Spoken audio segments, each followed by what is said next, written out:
اس بنیاد پر انہوں نے نام استعمال کیا میرے نبی علیہ الصلوۃ والسلام کا، تاکہ پتہ چل جائے مصطفی محمدی سرکار کے غلام حقیقت کے متعلق کون ہے۔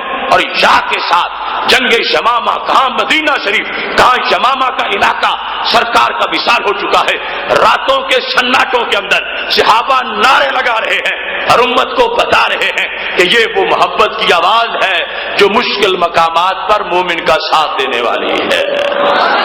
یہی بات ابن کثیر نے البدایہ کی 6 جلد کے اندر بھی اس کو بیان کیا ہے، اور یہی موقع جو تھا موتا کے میدان کا، یمامہ کے میدان کا، اس کو واضح کیا ہے۔ یہ جلد نمبر 6 اس کی ابن کثیر کی، اس کے اندر یہ تذکرہ موجود ہے، اور الفاظ بھی وہی جو کہ سید عالم نور مجسم شفیع معظم صلی اللہ علیہ وسلم کے بارے میں صحابہ نے بتائے ہیں۔ صفحہ نمبر 717 ہے، جلد نمبر 6 ہے۔ یا کانا شعارہم یومئذ یا محمدا، کیا اس دن یمامہ والی جنگ کے دن صحابہ کرام علیہم رضوان نعرہ رسالت لگا رہے تھے اور یا کے ساتھ رسول اللہ صلی اللہ علیہ وسلم کو آواز دے رہے تھے اور اپنی محبتوں کا اظہار کر رہے تھے۔ یہاں اس بات کو بھی ذہن میں رکھنا کہ حضرت سیدہ زینب رضی اللہ تعالی عنہا سے جو اظہار محبت ہے سرکار دو عالم صلی اللہ علیہ وسلم کے مدد کے حصول کے لیے البدایہ والنہایہ جلد نمبر 8 صفحہ نمبر 590 پر موجود ہے، انہوں نے بھی یہی کہا یا محمدہ یا محمدہ، اور رسول اللہ صلی اللہ علیہ وسلم کو اپنی طرف متوجہ کرنے کے لیے درخواست پیش کی۔ ایسے ہی تاریخی طبری جلد نمبر 6 صفحہ نمبر 381 پر لکھا ہے، جب حجاج بن یوسف کا زمانہ تھا اس وقت بھی حق پرستوں کا نعرہ یا محمدہ صلی اللہ علیہ وسلم یہ اس وقت بھی ریکارڈ پر موجود ہے۔ اس طرح سید عالم نور مجسم شفیع معظم صلی اللہ علیہ وسلم کی محبتوں کے گلدستے ہر دور میں سجتے رہے اور ہر دور میں ان عقیدتوں کا اہتمام ہوتا رہا، یہاں تک کہ حضرت حسان بن ثابت نے تو کمال کر دیا، اور ان کا وہ قصیدہ اس مقام پر سیرت ابن ہشام میں موجود ہے، سیرت ابن ہشام کے علاوہ متعدد ماخذ میں موجود ہے، یہاں تک یہ ندرۃ النعیم جو عرب سے اور جس کو وہ سعودی کہتے ہیں اس سے چھپی، اور اس میں وہاں کی یونیورسٹیوں کے سارے ڈاکٹر پروفیسر سکالر ایک پوری لجنہ پوری کمیٹی نے یہ کئی جلدوں پر مشتمل کتاب ترتیب دی، اس کے اندر بھی وہ حضرت حسان بن ثابت رضی اللہ تعالیٰ عنہ کا شعر موجود ہے۔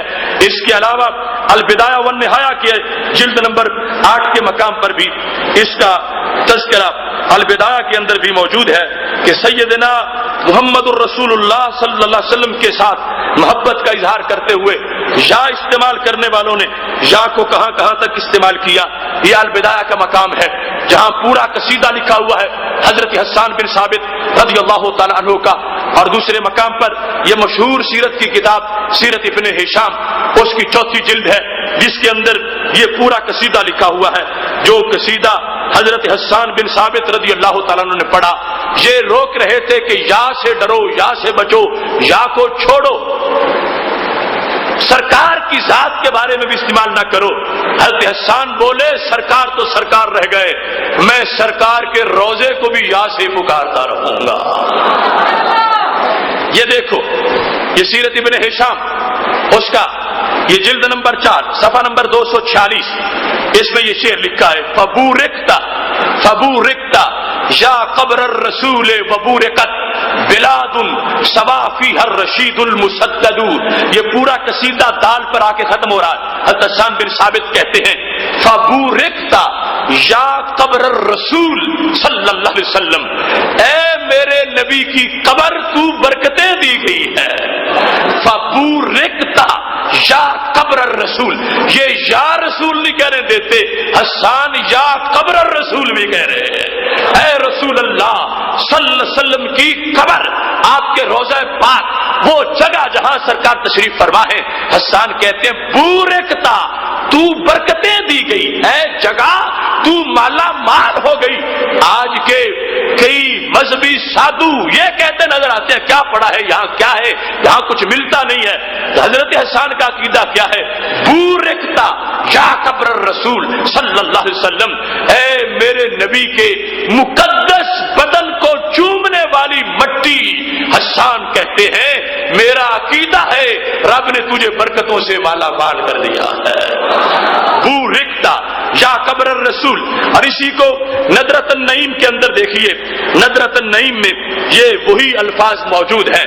بورکتا یا قبر الرسول, وہ یا جس سے دشمنی ہے وہ ان کے گھر سے برآمد ہو گئی اور سرکار کی ذات تو ساتھ رہی, سرکار کے روضہ پاک کو ندا کی گئی, سرکار کی قبر شریف کو خطاب کرتے ہوئے میں نے نہیں کہا, بریلی کے تاجدار نے نہیں کہا, نہیں شاعر دربار رسالت نے کہا, حضرت حسان بن ثابت رضی اللہ تعالی عنہ نے کہا بورکتا یا قبر الرسول, ہے وہ مٹی جہاں پہ میرے نبی علیہ السلام جلوہ گر ہے. اے مٹی میں تجھ کو خطاب کر رہا ہوں, اللہ نے تجھے بھی برکتیں عطا فرمائی ہیں. یہاں یہ بات بھی بڑی قابل غور ہے. میں نے اپنی کانوں سے ایک شخص کو وہاں پر اعتراض کرتے ہوئے دیکھا. وہاں جو کرائے کے پالتو لوگ ہیں جو اہل محبت کو تنگ کرتے ہیں, تو وہ کہہ رہا تھا کہ تم یہاں پہنچتے ہو تو تمہیں درود ابراہیمی بھول جاتا ہے. تو پوچھنے والے نے کہا درود ابراہیمی کی کیا خلاف ورزی ہوگی در رسالت کے آنے سے؟ تو کہتا ہے اس میں ہے اللہم بارک علی محمد. دیکھو مت ماری جائے تو انسان کتنا پھسل جاتا ہے. کہنے لگا اس میں تو تم کہتے اے اللہ تو برکت دے, اللہم بارک علی محمد, اللہ تو برکت دے. تو برکتیں تو اللہ کے پاس ہیں, برکتیں نبی سے نہیں ملتی. اور تم یہاں کہتے ہو کہ برکت ہے مدینہ شریف میں, برکت ہے مدینہ شریف میں, تمہیں درود ابراہیمی بھول گیا. برکتیں تو اللہ کے پاس, مدینہ میں برکتیں کہاں سے آ گئی؟ تو میں کہتا ہوں برکتیں اللہ کے پاس ہی ہیں, لیکن برکت وہ چیز نہیں جو رب کے ساتھ ہی رہے, یوں کہ رب کسی کو دے ہی نہ سکے. کچھ چیزیں ایسی ہیں جو اللہ کے پاس ہیں اور وہ اللہ ہی کے ساتھ ہیں. مثلا معبود ہونا رب کی شان ہے. میرا رب کسی کو معبود نہ بناتا ہے نہ بنا سکتا ہے, لیکن برکت ہونا یہ رب کی شان ہے. میرا رب جسے چاہتا ہے برکت عطا فرما دیتا ہے. جیسے قرآن مجید میں ہے کہ عزت ساری اللہ کی ہے, ان العزت للہ جمیعا. اب کوئی کہے تم اپنے باپ کی عزت کرتے پھرتے ہو, قرآن تو کہتے عزت ساری اللہ کی ہے. تم اپنے پیر کی عزت کرتے ہو, قرآن تو کہتا عزت ساری اللہ کی ہے.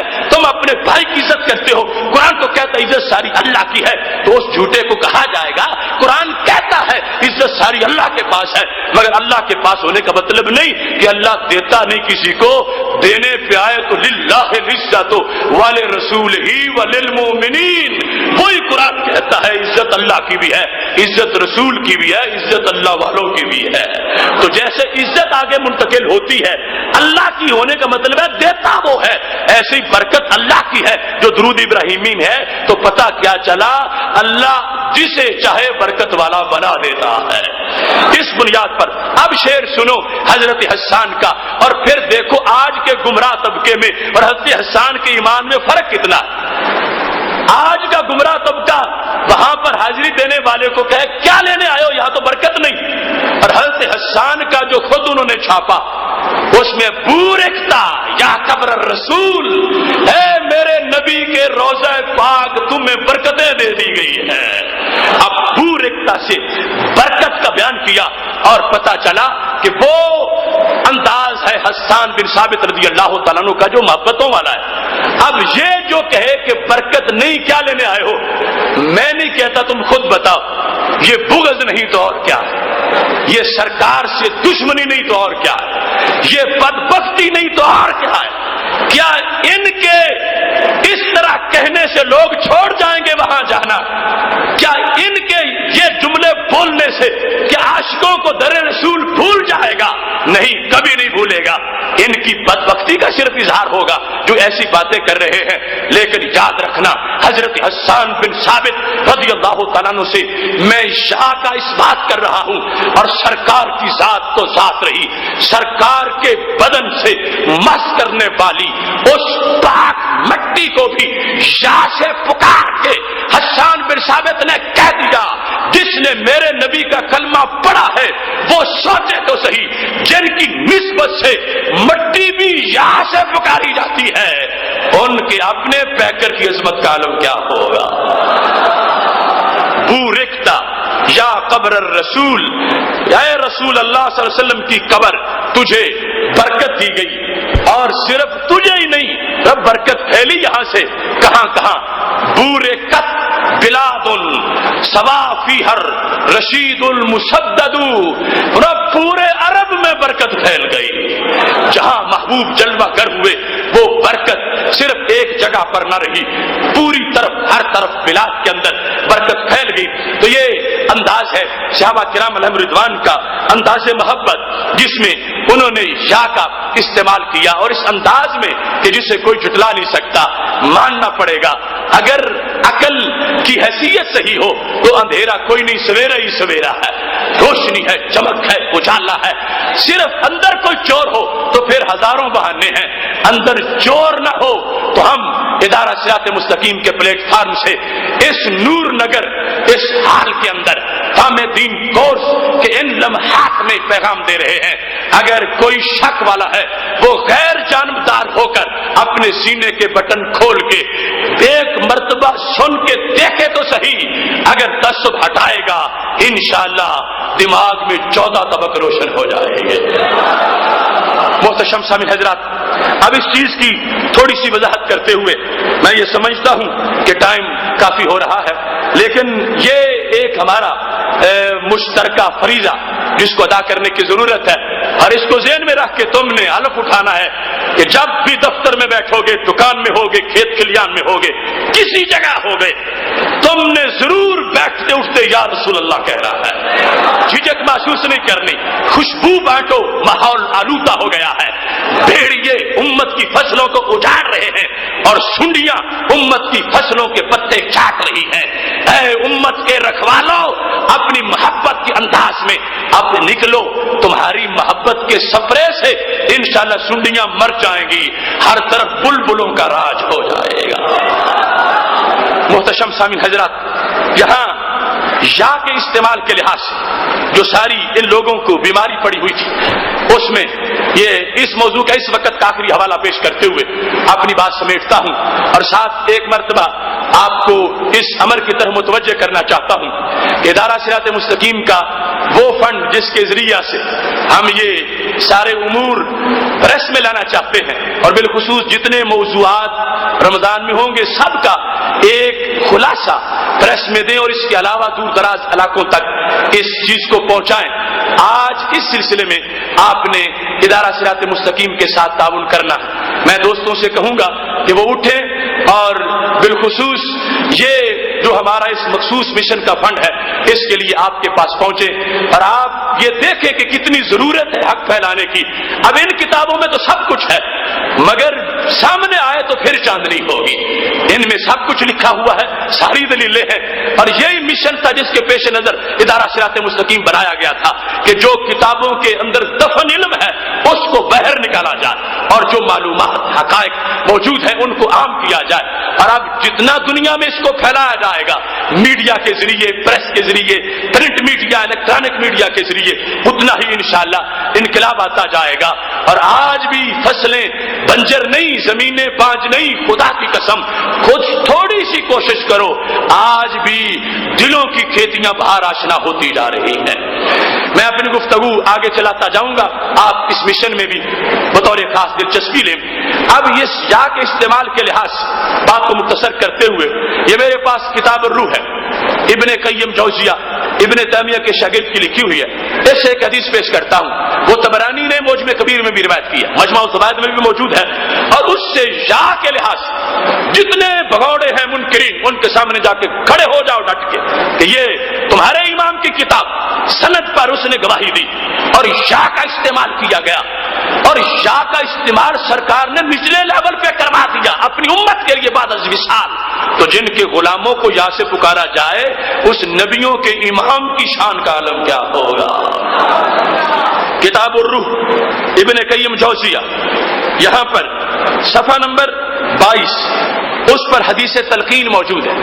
حدیث تلقین اس لحاظ سے بھی آپ نے سننی ہے کہ آج سے عہد کرنا کہ آج کے بعد جس کا وصال ہوگا آپ نے اس کی قبر پہ کھڑے ہو کر یہ تلقین کرنی ہے جس کا ہمارے نبی علیہ السلام نے حکم فرمایا تھا۔ اور یہ پہلا ایصال ثواب ہے، جانے والے کے ساتھ پہلی ہمدردی ہے کہ جو نبی علیہ السلام نے فرمایا کہ جب دفن ہو جاؤ تو یہ دفن کر لو، تو یہ کام کرو، اس کے مطابق پہلا ایصال ثواب۔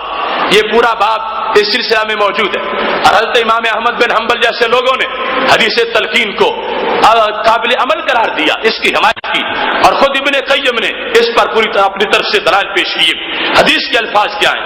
حضرت ابو امامہ رضی اللہ تعالی عنہ روایت کرتے ہیں، قال رسول اللہ صلی اللہ علیہ وسلم اذا مات احدکم فصبیتم علیہ التراب، جب تم میں سے کوئی فوت ہو جائے اور تم اس پر مٹی ڈال، اذا مات احدکم فصبیتم علیہ التراب فلیکم احدکم علی رأس قبرہ، جب دفن کر کے فارغ ہو جاؤ بھاگ نہیں جانا، تم میں سے ایک نمائندہ قبر کے سرانے کھڑا ہو جائے، فلیکم احدکم علی رأس قبرہ، جو دفن کیا اس کی قبر کے سرانے کھڑے ہو جانا ہے تم نے، اور پھر کیا کرنا ہے؟ میرے نبی علیہ السلام نے فرمایا پھر یا والا وظیفہ کرنا۔ یا کس کو جو فوت ہوا، جو قبر میں ہے، منو مٹی کے نیچے ہے، اس کو کیا کہنا ہے؟ میرے نبی علیہ السلام فرماتے اسے کہنا ہے یا فلاں نبنا فلاں تا، اے فلاں فلاں عورت کے بیٹے، جو دفن ہے اس کا اپنا نام لینا اور آگے اس کی امی کا نام لینا۔ یہاں سے بھی پتہ چلتا ہے کہ ماؤں کے ساتھ جو پیار ہے وہ خاص طرح کا ہے۔ اب قبر والے کو جگانے کے لیے ماں کا نام ساتھ اٹیچ کر دیا گیا، یا فلاں نبنا فلانا تھا۔ میرے نبی فرماتے ہیں صلی اللہ علیہ وسلم جب تم دفن کر کے فارغ ہو جاؤ تو یہ میری شریعت کا حصہ، چلے نہیں جانا، ایک بندہ قبر کے سرانے کھڑا ہو جائے اور وہ کہے یا فلاں نبنا فلانا تھا، اے فلاں فلاں عورت کے بیٹے، تو کیا ہوگا اسے کہنے سے؟ غیب کی خبریں دینے والے ہمارے نبی علیہ الصلوۃ والسلام فرماتے ہیں انہ یسمع ولا یجیب، فضول نہیں جائے گا، وہ سنے گا مگر جواب نہیں دے گا۔ قبر والا سنے گا مگر جواب نہیں دے گا۔ پھر فرمایا دوبارہ کہو یا فلاں ابن فلانا تھا، اے فلاں فلانا عورت کے بیٹے، پھر فرمایا یستوی قاعدہ، اب اٹھ کے قبر میں بیٹھ جائے گا۔ یہ شان ہے میرے نبی علیہ السلام کی آنکھ کی، کیا کیا خبریں دی ہیں امت کو تیار کرنے کے لیے۔ اور بھلائی آج امریکہ کہتا ہے میں انسانی حقوق کا علمبردار ہوں، کہاں تجھے انسانی حقوق کی بو بھی آئے گی، ہوا بھی لگے گی۔ انسانی حق کی علمبردار تو ماہ مدینہ ہے، کوئی زندہ ہے اس کے بھی حق کا پہرا دے رہے ہیں، کوئی قبر میں ہے اس کے حق پر بھی پہرا دے رہے ہیں۔ اور تم نے دوسری بار آواز دینی ہے اور یا کہنا، اب کیا ہوگا؟ یستوی قاعدہ، وہ قبر میں سیدھا بیٹھ جائے گا۔ اس کے بعد فرمایا تیسری بار بھی کہو یا فلاں ابن فلانا تھا، اے فلاں فلاں عورت کے بیٹے، پھر اب وہ بول پڑے گا۔ ترقی ہے، پہلے صرف سنے گا بولے گا نہیں، پھر لیٹا تھا اٹھ کے بیٹھ جائے گا۔ تیسرے نمبر پر وہ آگے سے بولے گا، اور جو جملہ کہے گا وہ بھی میرے نبی علیہ السلام نے بتایا ہے، رب کعبہ کی قسم، حالت روزہ میں قسم اٹھا کے کہہ رہا ہوں، ہمیں اپنے کانوں سے وہ جملہ سنائی دیتا تو پھر بھی اتنا یقین نہ ہوتا جتنا سرکار کے بتانے پہ یقین ہو گیا ہے۔ ہم کہیں گے کہ وہ بولتا ہے قبر والا بولتا ہے، لوگ کہتے ہیں قبر والے دیتے کچھ نہیں، سرکار وہ بولتا ہے اور آگے دعائیں بھی دیتا ہے۔ لفظ لکھے ہوئے ہیں، کیا لفظ ہیں؟ میرے نبی علیہ الصلوۃ والسلام فرماتے ہیں یقولو ارشدنا رحمک اللہ، وہ کہتا ہے خدا تجھ پہ رحم کرے، میری قبر پہ کھڑا ہو کے صدائیں لگا رہا ہے، بتا تو مجھے کیا بتانا چاہتا ہے۔ تو پتا چلا فائدہ تو اس نے بھی دیا جو کہا رحمک اللہ، خدا تجھ پہ رحم کرے، میری قبر کے سرانے کھڑے ہو کر مجھے بلانے والے خدا تجھ پہ رحم کرے۔ اب بول، کیا بولنا چاہتا؟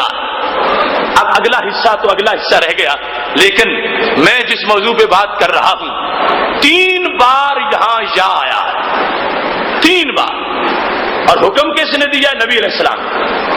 یا کے ساتھ پکارا کس کو گیا؟ سرکار کے غلام کو۔ سرکار نے فرمایا جو فوت ہو جائے مرد و زن اس کے لحاظ سے اہتمام ہے۔ اب یہاں پر یا کے ساتھ آواز دی جا رہی ہے۔ آج کے جعلی توحید پرستوں نے یہاں تک کہنا شروع کر دیا بعد از وصال فوت شدہ کو جو یا سے پکارے گا معاذ اللہ ابو جہل سے بڑا مشرک ہو جائے گا۔ میں کہتا ہوں تمہارے فتوے جھوٹ ہیں، دجل ہے، فریب ہے، فراق ہے، ملت سے غداری، اسلام سے دشمنی ہے۔ بعد از وصال پکارنے والے یا کہنے سے ابو جہل نہیں ہوتے، سرکار کے غلام ہوتے ہیں۔ ان کی کتاب ابن قیم ابن تیمیہ کا شاگرد اور اس پر دوسرے محدثین کے پہلے نام لے چکا ہوں، میرے نبی علیہ السلام نے کہا تم نے کہ نہیں یار، انہوں نے جو عقیدہ توحید بنایا ان کے مطابق تو پھر معاذ اللہ سرکار نے مخالفت کر دی، معاذ اللہ کہ سرکار کہہ رہے ہیں تم یہ کام کرو اور کام ان کے نزدیک وہ خلاف شرع اور ان کے نزدیک وہ شرک ہے۔ میرے نبی سے بڑھ کر توحید کا نمبردار کون ہو سکتا ہے؟ ان سے بڑھ کر عقیدہ توحید کا محافظ کون ہو سکتا ہے؟ اگر یہاں کچھ بھی گڑبڑ ہوتی، کہیں بعد میں صدیوں کے اندر آ کے اس وجہ سے کوئی خرابی آنا ہوتی، سرکار پہلے دن دروازہ بند کر دیتے، کوئی پوچھتا سرکار پھر بھی اجازت نہ دیتے، اور یہاں تو حکم دے رہے ہیں اور ایک بار نہیں 3 بار کہا یا کہنا ہے، یا کہنا ہے، یا کہنا ہے۔ میں پوچھتا ہوں چلتے پھرتے زید کو یا تم نے جائز کہا؟ میرے نبی علیہ السلام نے قبر کے مکین کو یا کہہ کر آواز دینے کا حکم فرمایا۔ تم لاکھ فتوے لگاؤ ہم پہ، ہمیں کوئی پرواہ نہیں ہے، ہمارے ایمان کی رجسٹریشن مدینہ شریف سے ہونے والی ہے۔ یا کہہ کے آواز دی گئی۔ اس کے بعد اب ہوتا کیا ہے؟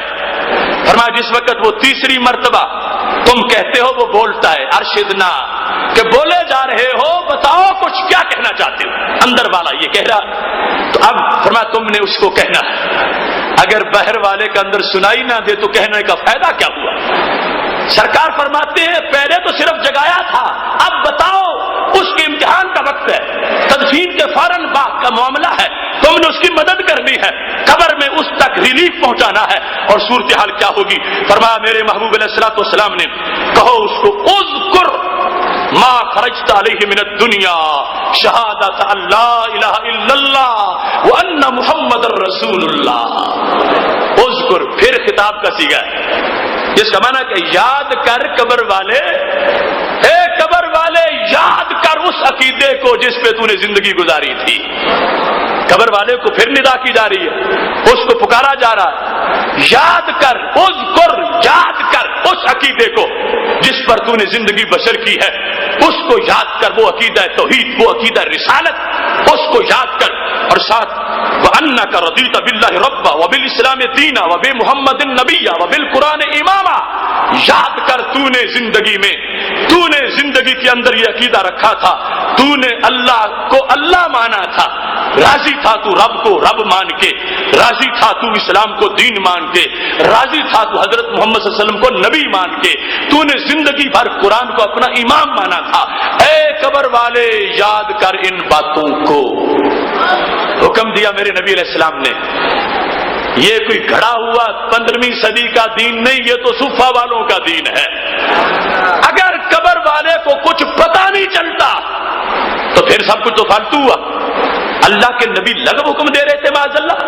نہیں، سچی بات، پکی بات، یہ بات سارے عقیدے کو واضح کرنے والی ہے، اور اس انداز میں تم کہو اسے پتا چلے گا، تو پتا چلا مر کے بھی مومن یوں نہیں کہ اسے پتہ ہی نہ چلے، بولتا باہر ہے، سننے والا اندر سن لیتا ہے، سنائی دیتا ہے، اس کو فائدہ ہوتا ہے، ریویژن ہو جاتی ہے عقیدے کی کہ میں نے اللہ کو رب مانا، اسلام کو دین مانا، قرآن کو امام مانا، نبی علیہ السلام کو میں نے اپنا نبی مانا۔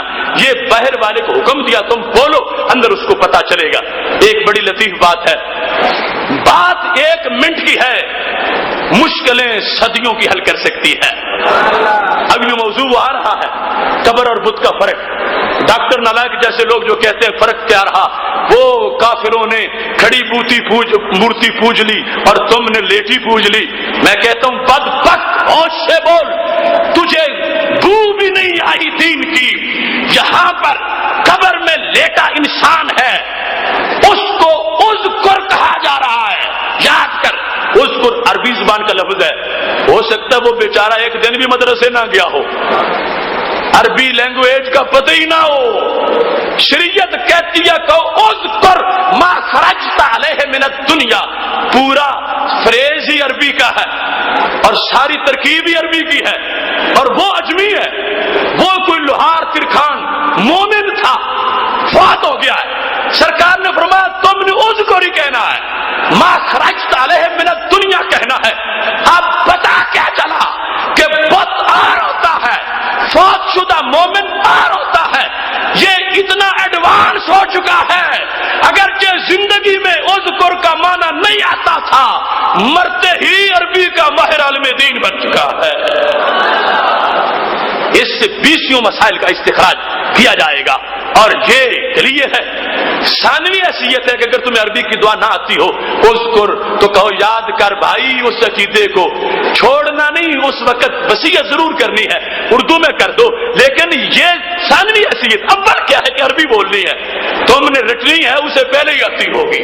قبر میں جا کر اتنا فرق ہوتا ہے، کون ہے بت جس پہ ایسی حیثیت حاصل ہو، پتہ چلا بت اور ہے، اللہ کا بندہ قبر میں اور ہے، اس کی حیثیت ہے، اس کا ادراک ہے، اس کا احساس ہے، بلکہ بعض حیثیات میں زندگی سے زیادہ ایڈوانس ہو گیا ہے، زندگی میں تو کئی سال لگتے تو پھر جا کے ترجمے آتے عربی عبارتوں کے، اب فوت ہوتے گیا ہے، اس کا میرٹ اونچا ہو گیا ہے اور اس کا مورال بڑھ گیا ہے، باہر عربی میں گفتگو ہو رہی ہے، اندر وہ سن بھی رہا ہے، سمجھ بھی رہا ہے، یہاں تک کہ میرے نبی علیہ السلام فرماتے ہیں جب وصیت ہو جاتی ہے تو اندر منکر نکیر کا تبصرہ کیا ہوتا ہے، منکر نکیر دونوں جو امتحان لینے آئے تھے، فَإِنَّ مُنْكَرًا وَنَكِيرًا يَتَأَخَّرُ كُلُّ وَاحِدٍ مِّنْهُمَا وَيَقُولُ انطلق بنا ما يقعدنا عند هذا وقد لقنا حجته۔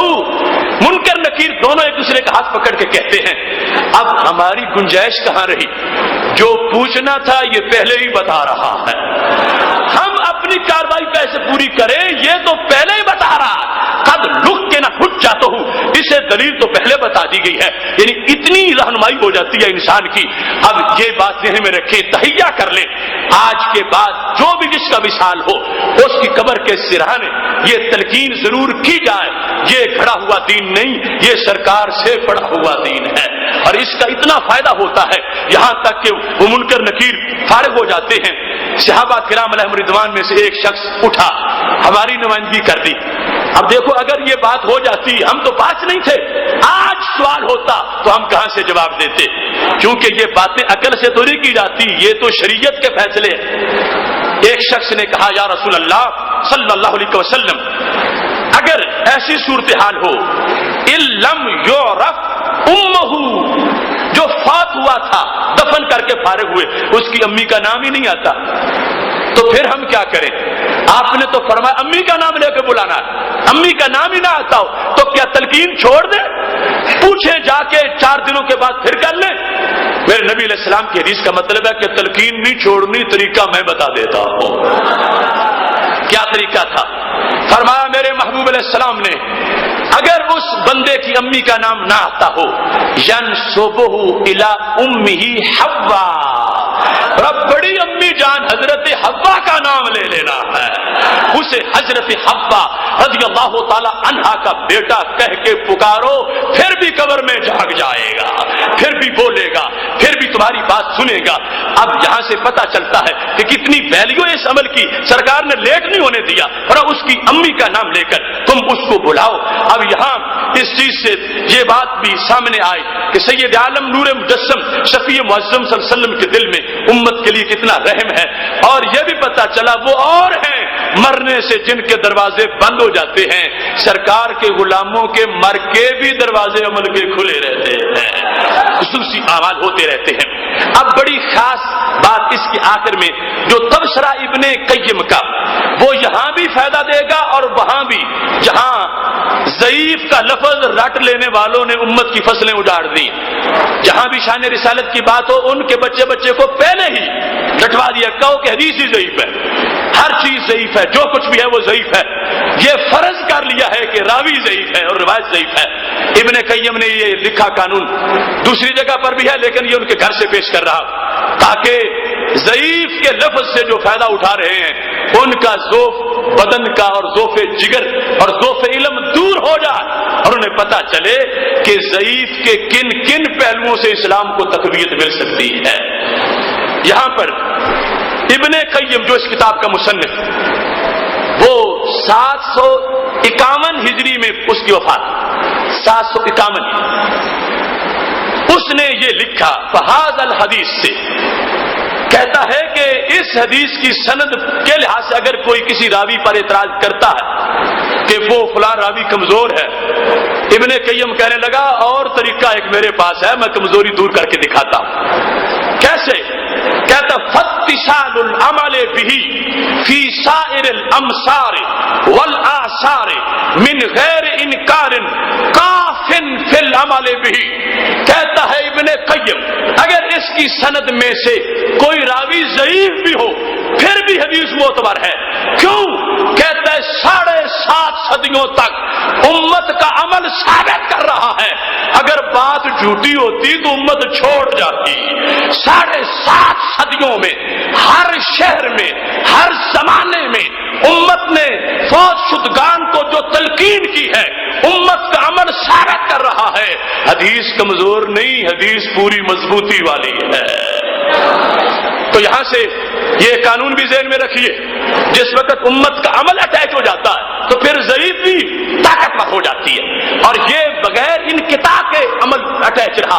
انقطاع کے بغیر کا مطلب کیا ہے؟ پہلی صدی والے بھی کرتے رہے، دوسری والے بھی، تیسری والے بھی، چوتھی والے بھی، پانچویں والے بھی، چھٹی والے بھی، ساتویں والے بھی۔ جب یہ 8ویں میں مصنف لکھ رہا تھا، اس نے کہا فاتصال العمل به فی سائر الاثار والامصار۔ امصار مصر کی جمع ہے، آثار اثر کی جمع ہے۔ مصر شہر ہے، اثر زمانہ ہے۔ کہتا ہے جہاں جہاں دنیا میں مسلمان آباد ہیں 7 صدیوں میں امت کا یہ عقیدہ رہا ہے، وہ ہر قبر پہ کھڑے ہو کے یا کے نعرے لگاتے رہے ہیں۔ 7.5 صدیوں کا تو نے خود گواہی دی، تو پہلی صدیاں ہی تو اصل مدار ہے، صحابہ کا دور، تابعین کا، تبع تابعین کا۔ اور جب ان میں یہ پتا چلا کہ سنی کا عقیدہ ہر شہر میں فنکشنل تھا، 7.5 صدیوں میں قبروں پر جا کر تلقین کی گئی، تو تلقین کے ضمن میں سنی عقیدے کی اذان دی گئی۔ جس نے جا کر کسی فوت شدہ کو یا سے پکارا، اس نے نعرہ رسالت کی دلیل پیش کی۔ جس نے یہ کہا، اس نے ولیوں کے فیض کی دلیل پیش کی۔ اس نے قبروں کی حیثیت اور احترام کا انداز بیان کیا۔ اس بنیاد پر جب پہلی 7.5 صدیاں وہ گونج رہی ہیں عقیدے کے عمل سے، تو جن کی جڑیں پہلی 7 میں ہیں ان کی جڑیں قیامت تک برقرار رہے۔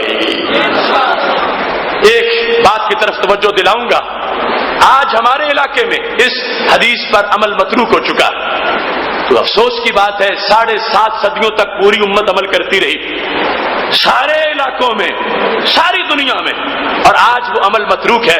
ہماری یہ بھی تحریک ہے کہ اس عمل کو بھی دوبارہ زندہ کیا جائے، لہذا حدیث تلقین اس کو یاد کر لیں اور اردو میں ہی کہہ دیں، اگر نہ آتی ہو، ایسی کوئی اچانک صورتحال بن جائے، عمل اس پہ ہونا چاہیے۔ اور یہ منکرین کے امام نے بھی کہہ دیا کہ جن سے ان کا تھوڑا بہت تعلق بنتا ہے کہ یہ مضبوط کام ہے، ثابت شدہ ہے، اور اس میں کسی طرح کی انکار کی کوئی گنجائش نہیں ہے۔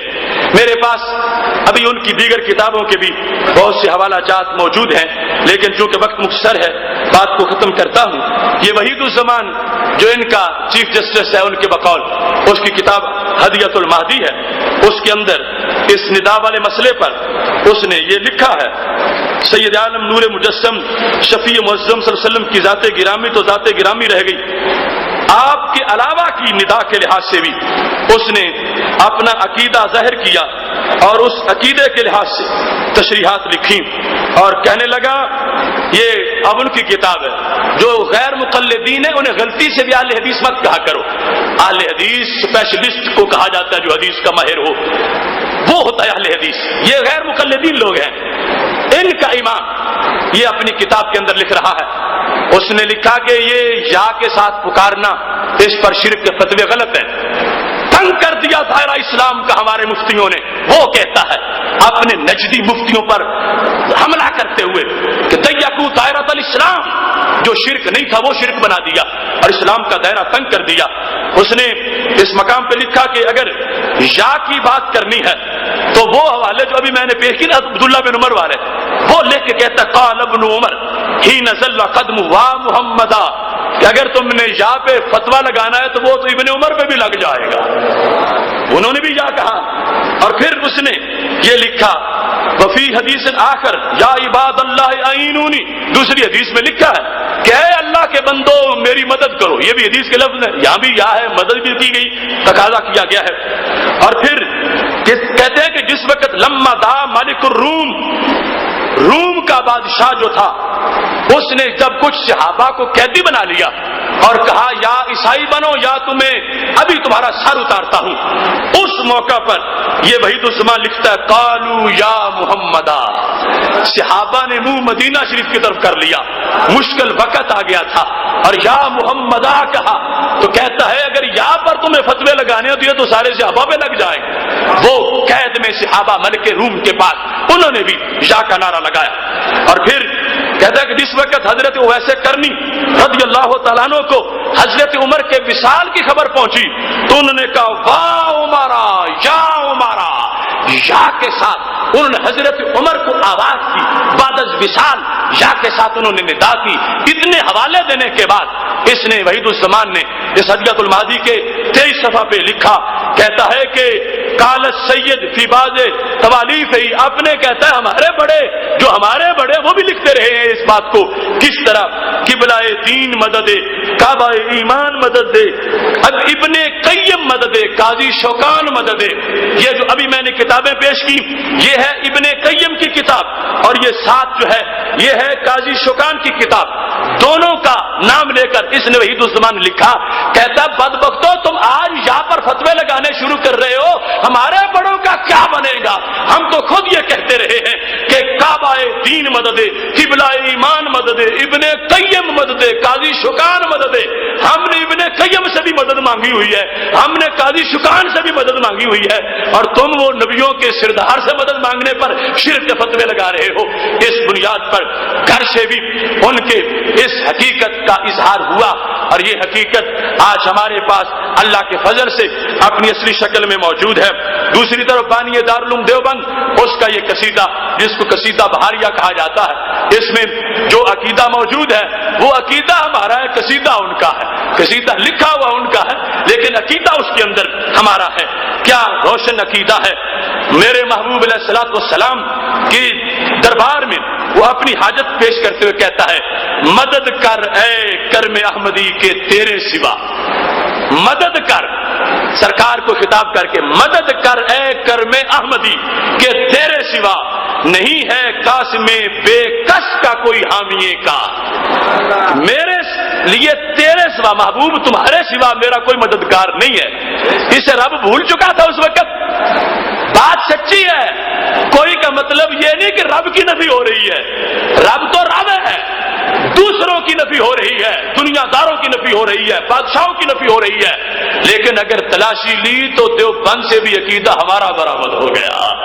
یہ دیکھو صفحہ نمبر 15، مدد کر اے کرم احمدی کے تیرے سوا، نہیں ہے قاسم بے کس کا کوئی حامی کار، میرے حامی تم ہو، میری مدد تم کرتے ہو۔